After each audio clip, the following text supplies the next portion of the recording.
से इस वक्त की बड़ी खबर आ रही है। बागरोटा अग्निकांड जैसा बड़ा हादसा होने से टला है। 20 दिसंबर को जिस स्थान पर हुआ था भीषण अग्निकांड, उसी स्थान पर एक बार फिर हो जाता बड़ा हादसा। हालांकि प्रशासन और ट्रक चालकों की सूझबूझ के चलते बड़ा हादसा टला है। टोरेंट कंपनी के सीएनजी कैरियर ट्रक का टूटा मुख्य पाइप और इस दौरान अजमेर हाईवे पर ट्रक में से होने लगा गैस का तेज रिसाव हो रहे हैं। ट्रक के ठीक पीछे चल रहा था सीएनजी गैस का दूसरा ट्रक और ट्रक चालकों ने सूझबूझ दिखा। आसपास मौजूद अन्य लोगों के सहयोग से पहले हाईवे पर रोक ट्रैफिक और तुरंत दमकल विभाग और जिला कंट्रोल रूम पर जानकारी दी।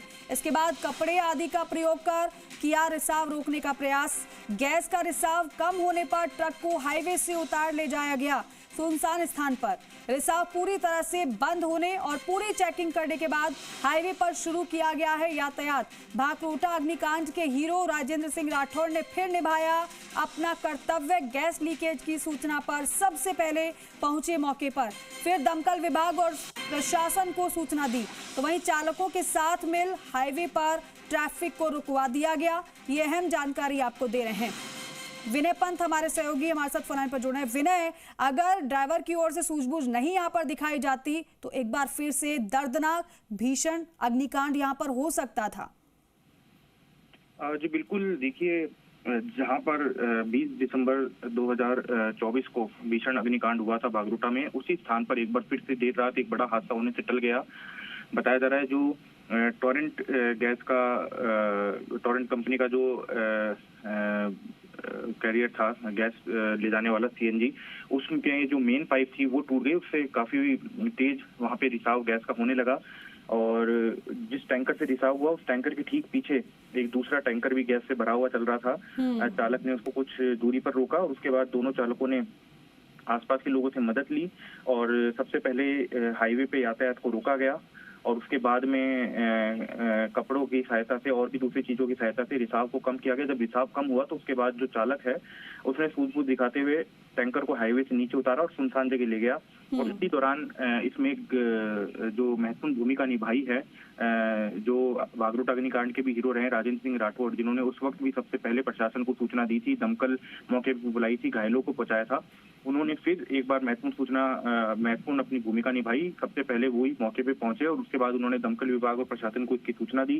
चालकों के साथ मिलकर हाईवे पे उन्होंने ट्रैफिक को रुकवाया और जब दमकल की गाड़ियां और पुलिस मौके पे पहुंची और जब गैस का रिसाव पूरी तरह से बंद हुआ, उसके बाद पहले पूरे एरिया को देखा गया कि कहीं किसी तरह का कोई खतरा तो नहीं है और पूरी तरह से क्लियरेंस मिलने के बाद यातायात को सुचारू किया गया। लेकिन रिसाव हुआ कैसे विनय, ये समझ में आया क्या?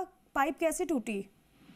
जी वाकई देखिए ये जांच का विषय है। बताया जा रहा है कि जो दोनों टैंकर थे सीएनजी गैस को लेकर जा रहे थे टोरेंट कंपनी के, उनमें जो आगे टैंकर चल रहा था उसमें अचानक से जो मेन पाइप होता है जो उसका वॉल्व टूटा और उसके बाद गैस का रिसाव हुआ। जिस तरह की तस्वीरें भी हम हमारे दर्शकों को दिखा रहे हैं कितना तेज ये रिसाव था। पूरे हाईवे की ओर गैस का रिसाव होते हुए दिखाई दे रहा है और काफी दूरी तक इसकी आवाज सुनाई दे रही थी। हालांकि क्या ये जब इसमें गैस लोड की जाती है उस समय किसी तरह की कोई लापरवाही बरती गई, वॉल्व को ठीक से बंद नहीं किया गया या कोई और कारण रहा, ये फिलहाल जांच का विषय है। लेकिन गनीमत ये रही कि एक बड़ा हादसा होने से टल गया। अगर इसी तरह से सूझबूझ नहीं दिखाई जाती और किसी भी तरह की कोई चिंगारी वहां पे भड़कती तो ये एक विशाल हादसा हो सकता था। जो बागरोटा अग्निकांड 20 दिसंबर को हुआ था उसी तरह का यह हादसा हो सकता था, क्योंकि गैस का रिसाव हम देख रहे हैं किस तरह से पूरी तरह से हाईवे की ओर ही है और उस दौरान सूझबूझ दिखाते हुए जिस तरह से हाईवे पे पहले ट्रैफिक रुका गया, वो भी वाकई में एक बड़ी जो एक जिम्मेदारी थी उसको निभाया वहाँ पे जो लोग मौजूद थे उन्होंने, और लोगों की जान बचाई, खुद की जान जोखिम में डाल। बिल्कुल विनय, अब यातायात पूरी तरीके से सुचारू है?